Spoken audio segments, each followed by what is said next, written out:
It's nice to see many of you here. I think it means that there is some purpose that's fulfilled by this place.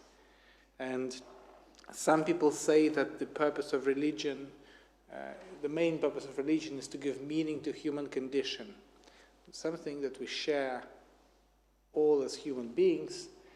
Religion exists to give meaning to it. We are all born, we all grow up, and then we mature, and sometimes get ill, sometimes experience happy moments.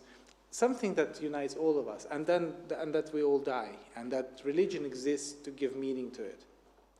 Other people would say that religion exists to provide, let's say, a moral compass, because the idea of one God exists to equalize us all. We are all equal before God, and therefore that's the beginning of morality, some people say. But in real life, there is no clarity. Often there is no clarity of what is right and what is wrong. This moral compass is not as clear as one might think. Sometimes the battle is not between pure good and pure evil, but between one set of complex circumstances and another set of different complex circumstances. What I personally like about our texts, such as Torah, is that not only Torah, but Torah is one of them and foundational, is that our texts don't pretend to be ideal. Our characters are complex. Our stories are often not straightforward, just like in real life. Therefore, moral lessons can sometimes come or be extracted from life's most mundane, unexpected, and sometimes unpleasant parts of our lives. This week's Torah portion would be considered very unlucky if it was your bar or bat mitzvah, bnei mitzvah portion, because it deals with purification ritual for those who suffered from a skin disease, tzara'at, or some kind of a contamination of your home. It most likely, now we know that it probably Torah describes some sort of eczema or psoriasis for people, or some type of a mold or fungi for houses. And when this condition affects you or your house, or walls of your house, there are certain rituals that Torah prescribes people to do. So while the ancient priests examined the infection on the body or fungi on the home, they didn't prescribe any medicine or therapy for healing. Instead, they asked the person to isolate from the community until they healed, and the house to be scrubbed or demolished. Furthermore, the underlying message of the Torah seems to connect the disease to some type of wrongdoing. For example, after the person has been healed and the walls of the house become clean, the person and the landlord, or the person or the landlord, are prescribed to bring a sin offering, as if they've done something wrong. Torah doesn't explain what sin the person has committed, it simply assumes so. Of course, from the modern knowledge and wisdom and science and medicine, we know that it's probably not the case, the person hasn't done anything wrong, but I think the idea of going inwards is not a bad idea. And more than that, when something wrong happening in your life, such as some sort of an unknown disease, or some sort of things that you don't know how to deal with in your house, it does affect you And it often causes you to go inwards and think about life. So maybe it is not that the Torah prescribes person to be a wrongdoer, but that it reflects the reality. When something wrong is going in your life, you are inevitably reflecting on your behavior or on your life. So, for example, Rashi points out that Moses and his sister Miriam were punished with a similar type of skin diseases for their behavior. Moses was punished for complaining about the people of Israel, while Miriam was punished for gossiping about her brother and questioning Moses' marriage.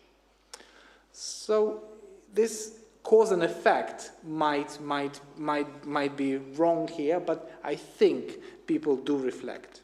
Maimonides agreed with Rashi, by the way, and expanded this further. He said that tza'at, the skin disease, is not a natural phenomenon, but rather a sign for people or to warn them against lashon hara, against unethical speech. Nechama Leibovitz, drawing from previous commentators, provides an important lesson. What she draws from the society is this: the plague, the tzara, this kind of a disease, teaches us that society should take notice of the first sign of misconduct, however small. Just like a disease begins with hardly noticeable symptoms and can be stopped if detected in time, so a moral disease in society can be prevented from spreading if immediate steps are taken. Otherwise, it will spread throughout the community. And it is this connection with the physical disease or damage and the signs of moral misconduct that I find fascinating. So in other words, this reminds us of our crucial role as individuals and as a community in upholding ethical standards. As the saying goes, and I've only learned it recently by researching, a stitch in time saves 9. If you sort out a problem immediately, it may save a lot of extra work later. We all know that. If you turn a blind eye or even a smallest sign of misconduct, you risk spreading these issues, potentially causing irreparable harm to ourselves and those around us. Therefore, we must be proactive in identifying and addressing ethical concerns, not only physical and health concerns, for the benefits of ourselves and the whole society. We live in a time of wars and political unrest, and it is often considered normal today to commit insignificant wrongdoings. What wrong can happen when there is a war out there? Other people are much worse, in other words. So, and people seem to have this attitude that small wrongdoings are not as bad as big wrongdoings that other people committing. One can accuse others, speak of them badly in public or tell half-truth, and that's considered norm. However, we must not wait until the perfect time to act with integrity and morality. One does not need to wait until the end of a war to seek peace or speak about peace. This also works with the positive aspects of our lives, I think. If we don't support good initiatives and constructive behaviors at their early stages, they might not survive the harsh climate in our world.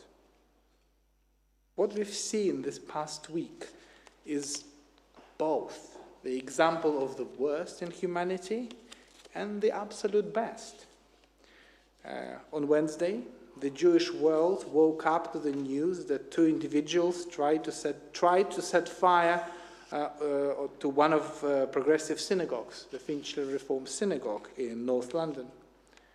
A clear act of anti-Semitism that must be uprooted from our society. And the reaction was very fast. The response was immediate.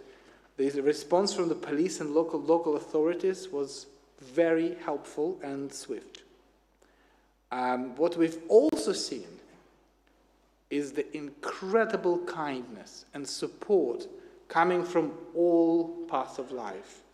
Local communities, religious and non-religious, people from all backgrounds have sent their messages of solidarity and support to the leadership of the community affected.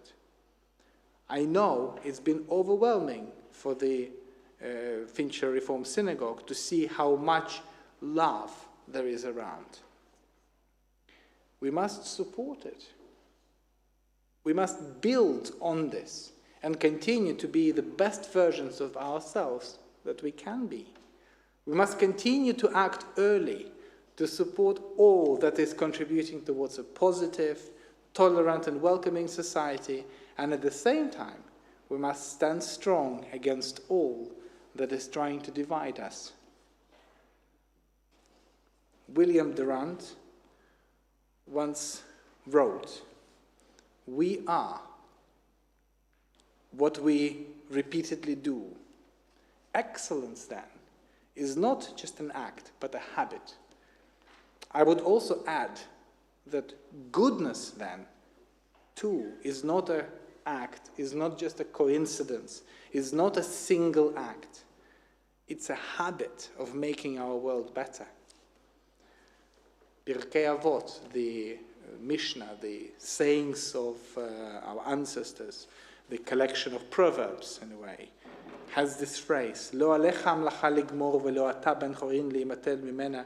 You are not required to complete the task, but neither you are at liberty to abstain from it.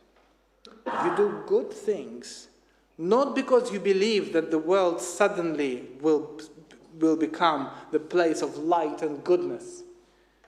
You bring your light, even if you know that it will be insignificant. You do it because you know that without you, it will certainly be darker. I hope that we live in a world where people become contributors and examples of hope that we are so desperate to see in others. We must become the examples of hope we are so desperate to see in others. Shabbat Shalom.